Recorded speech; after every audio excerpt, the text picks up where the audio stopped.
Hello! Let's give credit where credit's due. That's the topic of my talk today. Do you know who said, "I think, therefore I am a vegetarian"? You have 3 seconds to answer. 1, 2, 3. I should have gone backwards. 3, 2, 1. Oh wow, my gosh, that's right. Teacher Edward. That's right, you answered well. I doubt it.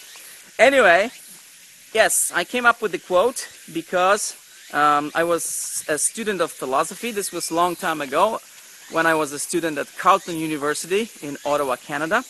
I was a student of philosophy, and Descartes was somewhat familiar to me, and his sentence, "I think, therefore I am," was quite familiar to me, so it wasn't a far stretch to put some ending to it.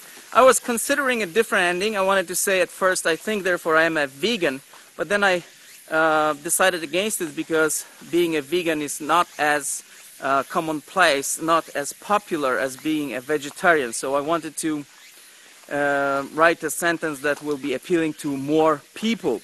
Of course, there's another option. For example, "I think, therefore I'm a fruitarian," but it's also less appealing to most people. So vegetarianism is spreading. So let's contribute to spreading of that idea, because it's very good not to eat animals. But of course, like I said, if you can abstain from dairy products and eggs, it's of course very good, even better.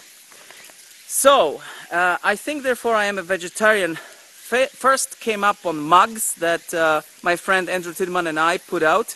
A series of mugs by Carleton University Vegetarian Club and the Ottawa Vegetarian Society, of which the leader was Andrew Tidman and Freya Ringer, his wife. And we came up with a series of mugs and also some buttons, and I think we had a few t-shirts.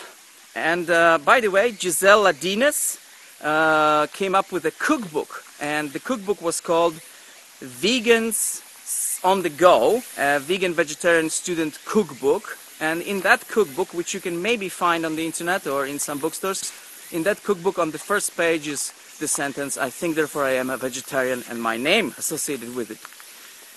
So at that time, there was one of our friends, one of the members of the club, who asked me if he could use the quote on his t-shirts. And so I, of course, agreed. The t-shirts came out. They are now popular on the internet.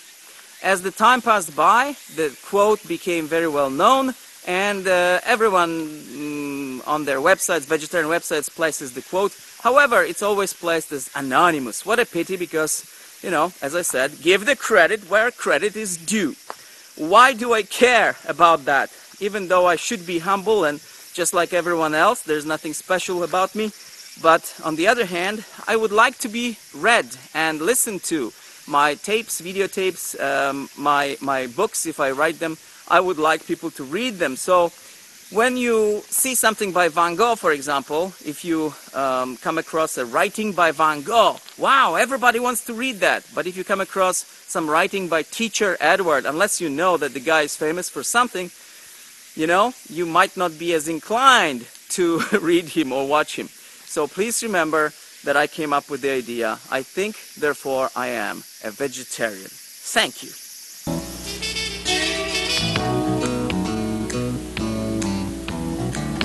Welcome to another edition of Vegetarian Voice. I'm Nicole Sanford, and today Edward and I are at the Addis Cafe on Wellington Street, where we're going to talk a bit about the cuisine. And we are also going to meet the representatives of the Ottawa Vegetarian Society. Let's go inside.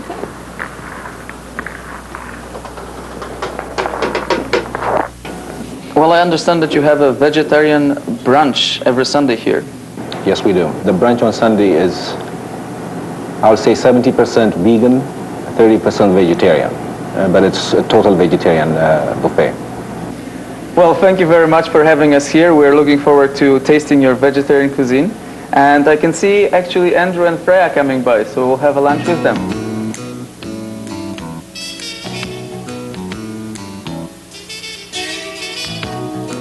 We We've been joined by Freya and Andrew, the coordinators of the Ottawa Vegetarian Society, for lunch today. Andrew, can you tell us a bit about the Ottawa Vegetarian Society? It's an outgrowth from the Carleton University Vegetarian Club, and our first event was a potluck in May of, well, I'm saying 3 years ago, so that was May of '92, and it was set up essentially as a community so that vegetarians could get together and share resources, ideas, and company, essentially their company. We've developed into a resource organization as well, that we provide resources to vegetarian members as well as vegetarians in the community. And also there are other non-vegetarians that will contact us for information, because we are collecting newspaper articles, videotapes on aspects of vegetarianism and so on. We have a regular monthly potluck at which we have between 40 and 80 people that turn out.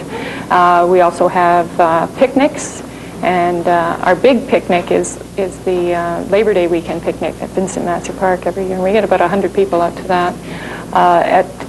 At our potlucks, we always endeavor to show a video or have a guest speaker after the meal. And we participate in a number of community events, such as health expos, when we've been invited to make ourselves available for that. Women's Environmental Network asked us to come out and speak to their members about vegetarianism. The Canada Environment Committee. Natural Resources has invited us in June to participate in the Environmental Awareness Week. So we'll make information available to the public through these events. We also have a library, and this is an example of some of the material that we have available in our library. So to make this dish, the ingredients we'll be using is a 1/4 pound of tofu, 2 tablespoons of cider vinegar, 1/2 teaspoon of salt, 2 teaspoons of Chinese sesame oil, and 1/2 teaspoon of dry mustard, and 1/2 cup of vegetable oil. Definitely.